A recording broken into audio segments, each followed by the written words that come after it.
نحمده ونصلي على رسوله الكريم اعوذ باللہ من الشیطان الرجیم بسم اللہ الرحمن الرحیم السلام علیکم ورحمۃ اللہ وبرکاتہ۔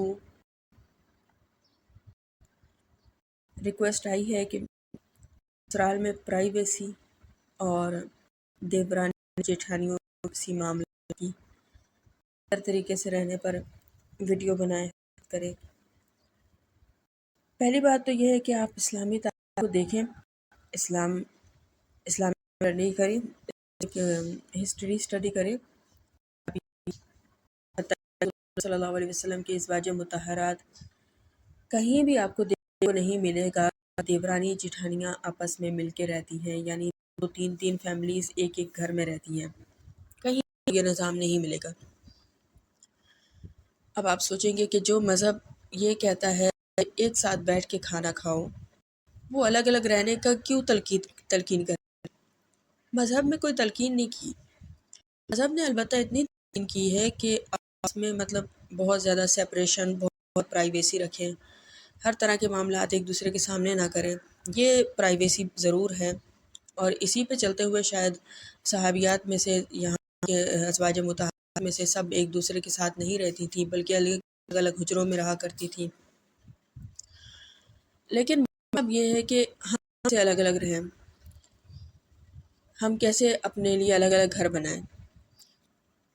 گھر ہم اس لیے نہیں بنا پا رہے ہیں الگ الگ کہ ہم نے اتنے بڑے گھر بنا رکھے ہیں آلریڈی کہ جس میں دو تین فیملیز آرام سے رہ سکتی ہیں، جبکہ ازواج مطہرات دیکھ لیں تو باوجود مسجد میں ان کے رہنے کے چھوٹے چھوٹے حجرے بنائے گئے تھے، یہاں تک کہ صدیقہ جس حجرے میں نماز پڑھتی تھی میں نماز پڑھنے کے علاوہ کسی بس سونے کی جگہ بچ جاتی تھی، اتنا چھوٹا تھا۔ چھوٹے چھوٹے تھے تو سب کے الگ الگ گھر بھی بن گئے۔ آج ہمارے گھر تو 100 گز سے شروع ہوتے ہیں، اب 100 گز کا تینوں بھائی الگ الگ اس مہنگائی کے دور میں پراپرٹیز نہیں خرید سکتے، اور ہمارے یہاں رواج ایسا ہے کہ 100 گز سے چھوٹے گھر میں تو ہمارا دم گھٹتا ہے، 50 گز کے گھر میں دم گھٹتا ہے، جبکہ ازواج مطہرات کے گھر بھی 50 گز کے نہیں تھے۔ تو رواج اور اسٹائل چینج کر دیا ہے، ورنہ اس طرح کچھ مشکل نہیں، بلکہ ہم نے اپنے آپ کو اسراف میں پھیلا کے مشکل میں ڈال دیا ہے۔ اب الگ الگ بھی نہیں رہ پاتے اور ایک ساتھ بھی نہیں رہ پاتے۔ دیورانیوں جیٹھانیوں کی بات کرتے ہیں تو ان کے پھر اگر ساتھ رہنا ہی مناسب نہیں تھا پہلے تو ان کا، اسلام نے تو الگ الگ رہنے کی اور پرائیویسی رکھنے کی تلقین کی تھی، ایک دوسرے کی چیز نہ دیکھتے رہیں، لیکن یقین نہیں، بس ایک چہرہ اسلام کا ایسا تھا کہ یہ چیز تھی ہی نہیں، ہمارے ہاں تھی ہی نہیں، اب آ گئی ہے تو اب ساتھ رہیں، اب برداشت کریں۔ خیر، حدیث ہے آپ صلی اللہ علیہ وسلم کی، رسول اللہ صلی اللہ علیہ وسلم نے فرمایا، حضرت ابو ہریرہ رضی اللہ عنہ سے روایت ہے، رسول اللہ صلی اللہ علیہ وسلم فرماتے ہیں، رسول اللہ صلی اللہ علیہ وسلم نے فرمایا، ایک دوسرے سے حسد نہ کرو، خرید و فروخت میں دھوکہ نہ دو، ایک دوسرے سے بغض نہ رکھو، اور ایک دوسرے سے نہ منہ پھیرو، ایک دوسرے سے منہ مت پھیرو، کسی کی بے پر بے مت کرو، یعنی کوئی خرید رہا ہو تو زیادہ قیمت دے کر اس چیز کو مت خریدو، اور اللہ کے بندے بھائی بن جاؤ، مسلمان کا بھائی ہوتا ہے، وہ اس پر ظلم نہیں کرتا، نہ اسے بے یار و مددگار چھوڑتا ہے جیسے ہم نے چھوڑا ہوا ہے فلسطین کو۔ استغفر اللہ ربی من کل ذنب۔ نہ اس سے جھوٹ بولتا ہے، ہمارے ہاں جھوٹ کے سوا بات ہی نہیں ہوتی، اور نہ اسے حقیر سمجھتا ہے۔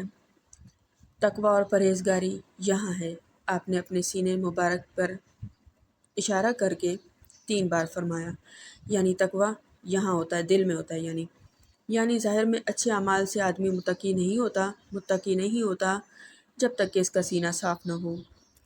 کسی آدمی کے برا ہونے کے لیے یہی کافی ہے کہ وہ اپنے مسلمان بھائی کو حقیر جانے، اتنی سی بات ہی کافی ہے اس کے برا ہونے کے لیے کہ وہ کسی کو اپنے سے کم تر جانے۔ ہر مسلمان کا خون، اس کا مال اور اس کی عزت دوسرے مسلمان کے لیے حرام ہے، یعنی کہ اس کا ناحق خون کر سکتا ہے، نہ اس کا مال ہڑپ کر سکتا ہے، نہ ہی اس کی عزت خراب کر سکتا ہے۔ لہٰذا یہ حدیث تو کافی ہے دیورانی جٹھانیوں کے لیے، جن کے سینے میں سانپ پل رہے ہوتے ہیں، آستینوں میں سانپ لے کے گھومتی ہیں۔ خیر، عورت کا فتنہ تو دیورانی جٹھانیوں میں اچھے سے ظاہر ہوتا ہے۔ بہنیں بن کے بھی رہ سکتی ہیں، ایک دوسرے سے لینا کیا ہے؟ کیا کھانا ہے کسی اور سے؟ ہڑپنا کیا ہے؟ کیا لینا ہے؟ اتنا تو ہوتا نہیں ہے جو وہ بچا کے رکھتا ہے جو آپ کی نظر ہو۔ خیر، یہ حدیث کافی ہے۔ ہمارے تو تجربے سے یہ گزرا نہیں ہے تو ہم اس پہ زیادہ بات بھی نہیں کر سکتے۔ رہی بات پرائیویسی کی، تو پرائیویسی ہی ٹاپک تھا۔ اصل میں ساتھ رہنا کی جو مطلب نفی ہو رہی ہے عرب معاشرے سے، وہ اسی وجہ سے تھی کہ پرائیویسی ہے آپس میں۔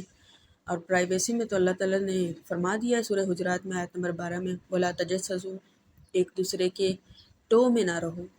اتنا کافی ہے، اس سے زیادہ اور کیا اللہ فرماتا؟ ایک دوسرے کی ٹو میں نہ رہو۔ تو یہی ہوتی ہے کہ یہ کیا کرتا ہے، کہاں جاتا ہے، کہاں سے آتا ہے، کیا اس طرح کی چیزیں، یہ کیا کرتا ہوگا، اوور تھنکنگ، اور وہ بھی نیگیٹو وے میں۔ ایک دوسرے کے موبائلوں میں جھانکنا، موبائل کی ٹو میں رہنا، آج کل یہ بھی بڑا مسئلہ ہے۔ الحمدللہ ہم تو بہن بھائی ایک دوسرے کی کال آتی بھی نہیں دیکھتے، کس کی کال آ رہی ہے۔ اور پڑھے لکھے لوگ، سمجھدار، اور جن کو دین کی تھوڑی سی بھی سمجھ ہو، وہ اگلے بندے کی پرائیویسی کا خیال کرتے ہیں۔ بھابھی کے کمرے میں بغیر نوک کیے نہیں جائیں، ان کی پرائیویسی ڈسٹرب ہوگی۔ ویسے بھی بھابھی کا تو پردہ ہوتا ہے، کسی بھی انسان کا، چاہے وہ آپ کی بہن ہے، چاہے وہ آپ کا بھائی ہے، ایسا ہرگز بھی نہیں کریں۔ کسی بھی انسان کی پرائیویسی ڈسٹرب کرنا ویسے بھی آپ کو مینٹلی ill اور بہت زیادہ اخلاقیات سے گرا ہوا دکھاتا ہے۔ یہ بہت بڑی جہالت ہوتی ہے۔ اگر اسلام کو نہ بھی دیکھا جائے تو یہ ویسے بھی اخلاقی جرم ہے۔ اور آپ نے دیکھا ہوگا اکثر ان پڑھ اور جاہل لوگ ہی اس طرح کی حرکتیں کرتے ہوئے نظر آتے ہیں، یہ پڑھے لکھے لوگوں والی بات نہیں ہے ہرگز بھی۔ اللہ تعالیٰ ہمیں سمجھنے کی اور عمل کرنے کی توفیق عطا فرمائے۔ بآخر دعوانا ان الحمد للہ رب العالمین، جزاک اللہ خیرا۔